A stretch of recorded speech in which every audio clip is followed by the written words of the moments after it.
उज्ज्वल ने सिर्फ 3 से 4 महीने में हाइड्रोसील, वेरिकोसील और साथ में सिस्ट को ठीक किया। कैसे कैसे उनको आराम मिला अपने पेन से, स्वेलिंग से, हैंगिंग प्रॉब्लम से, कब उन्हें पता चला, किस तरीके से वो एक राइट ट्रीटमेंट को चूज कर पाए। ये बहुत सारे ऐसे सवाल हैं जो हमेशा उस पेशेंट के मन में घूम रहे होते हैं, उन्हें परेशान कर रहे होते हैं, जिन्हें पता लगता है कि उन्हें वेरिकोसील है या हाइड्रोसील है या इवन सिस्ट है। तो अगर आपके भी मन में ऐसे ही सवाल हैं तो आज आप जान सकते हैं उज्ज्वल से कि किस तरीके से उन्होंने अपनी इस समस्या को खत्म किया। मैं डिटेल में आपको उनके बारे में बताता हूं। देखिए, उज्ज्वल को सबसे पहला आभास जब हुआ तो वो डॉक्टर के पास गए और उन्होंने अपना एक टेस्ट कराया। टेस्ट कराने के बाद उनको लगभग अगस्त में पता चलता है कि उनको हाइड्रोसील है। कहां? राइट और लेफ्ट दोनों टेस्टिकल्स में। साथ ही साथ उनको वेरिकोसील है उनके लेफ्ट टेस्टिकल में। और सिर्फ यहां तक ही नहीं बल्कि दोनों साइड सिस्ट है यानी गांठ है। अब आप खुद सोचिए, जिसको हाइड्रोसील है, वेरिकोसील है, सिस्ट है, इसके साथ उनको कितना पेन रहता होगा। स्वेलिंग भी स्वाभाविक है इस समस्या में, और स्वेलिंग की वजह से जो हैंगिंग प्रॉब्लम होती है वो कितनी सीवियर होती है, वो कितनी आपको एम्बेरस करती है, समस्या देती है, वो एक पेशेंट समझ सकता है। तो अगर आपको भी यही दर्द है या आपकी किसी जान पहचान वाले को इस समस्या का सामना करना पड़ रहा है तो हो सकता है उज्ज्वल की तरह जो चीज उसने फेस की वो आप या आपका वो फ्रेंड कर रहा हो।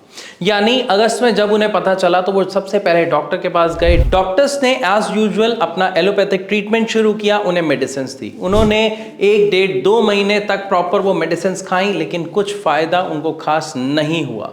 इसीलिए उन्होंने और सर्च किया, वीडियोस देखी, उनको आयुर्वेदिक ट्रीटमेंट के बारे में काफ़ी उम्मीद थी। वो वहाँ पर गए, उन्होंने वहाँ पर भी अपना ट्रीटमेंट स्टार्ट किया, लेकिन उनको कुछ खास फर्क नहीं मिला। इसके बाद वीडियोस लगातार देखते देखते और एक सही ट्रीटमेंट के चुनाव के लिए वो ढूंढते रहे और उन्हें पता चला भारत होम्योपैथी के बारे में, जैसे इस वक्त आप हमारी वीडियो देख रहे हैं ठीक इसी तरीके से। और हम सब जानते हैं कि जब आप किसी परेशानी में होते हैं, प्रॉब्लम में होते हैं, समस्या में होते हैं तो उम्मीद की एक छोटी सी किरण भी बहुत शक्तिशाली होती है। ऐसा ही कुछ उनके साथ था। उन्होंने सबसे पहले जैसे ही हमारी वीडियो देखी, नीचे दिए गए नंबर पर भारत होम्योपैथी के डॉक्टर्स को कॉल किया, बात की, अपॉइंटमेंट रखी और हमारे डॉक्टर्स से आके वो मिले।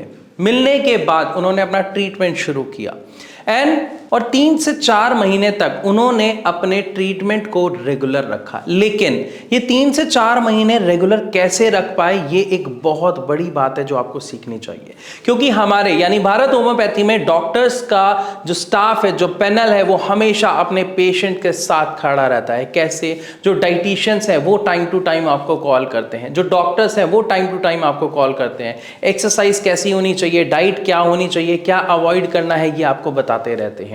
इवन साथ के साथ ये आपसे जानते हैं कि कहीं आपकी और कोई प्रॉब्लम तो आपको फील नहीं हो रही, दवाई खा के आपको कितना आराम मिल रहा है, नहीं मिल रहा है, और उसी के अकॉर्डिंग आपकी मेडिसिन को टाइम टू टाइम कस्टमाइज करके आप तक भेजा जाता है, जिसकी वजह से आपको बहुत ही अच्छे रिजल्ट्स देखने को मिलते हैं। जैसे कि उज्ज्वल को मिले मात्र 3 से 4 महीने में उनका न केवल हाइड्रोसील ठीक हुआ, वेरिकोसील ठीक हुआ, बल्कि उनकी सिस्ट भी खत्म हो गई और 4 महीने बाद आज वो बहुत खुश हैं और एक हेल्दी लाइफ जी रहे हैं। यकीन मानिए, इतनी समस्या होने के बाद इससे बाहर निकलना लगभग नामुमकिन लग रहा होता है उसको जिसके साथ ये समस्या होती है।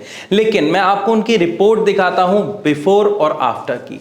जैसे ही आप रिपोर्ट देखेंगे आप समझ पाएंगे, अगर आपको भी ये समस्या है या किसी जानने वाले को समस्या है, कि क्या सच में हालात थे और उसके बाद अब उनके हालात कितने बेहतर हैं और वो इन सभी चीज़ों से पूरी तरह ठीक हो चुके हैं। ये मैं नहीं, उनकी रिपोर्ट्स बता रही हैं। तो अगर आप भी ऐसी ही किसी समस्या से जूझ रहे हैं, परेशान हैं, तो हताश मत होइए। और यहाँ पर मैं आपसे एक रिक्वेस्ट करूँगा कि इस वीडियो को ज़्यादा से ज़्यादा शेयर कीजिए, क्योंकि जिन भी व्यक्तियों को ये प्रॉब्लम होती है ना तो वो अपने दोस्तों को बता पाते हैं, ना फैमिली मेम्बर्स को, और वो डिप्रेशन में चले जाते हैं। क्योंकि इसकी वजह से इनफर्टिलिटी आना यानी बेबी कंसीव ना हो पाना सबसे बड़ी समस्या है। इसके साथ साथ रोज़मर्रा की लाइफ में होने वाली जो समस्याएं हैं, जो चलने फिरने में उनको दिक्कत होती है, ड्राइव करते वक्त जो हैंगिंग प्रॉब्लम उनको है, जो बम्प होता है वो उनको बहुत दिक्कत देता है, इवन जो पेन है वो बहुत सीवियर होता है। तो यहाँ पर अगर कोई भी ऐसी समस्या है तो किसी को अगर ये पता चलता है कि बिना सर्जरी के, बिना किसी चीर फाड़ के अगर इसका जो ट्रीटमेंट है वो अवेलेबल है, पॉसिबल है, तो सोचिए आप उनके लिए कितने मददगार साबित होंगे। अगर आपको मेरी बात सही लग रही है तो आप अवश्य इसको शेयर करेंगे, नहीं तो आप इसे लाइक जरूर करें। ऐसी और वीडियोस के लिए हमारे चैनल को अभी सब्सक्राइब करें। तब तक के लिए नमस्कार।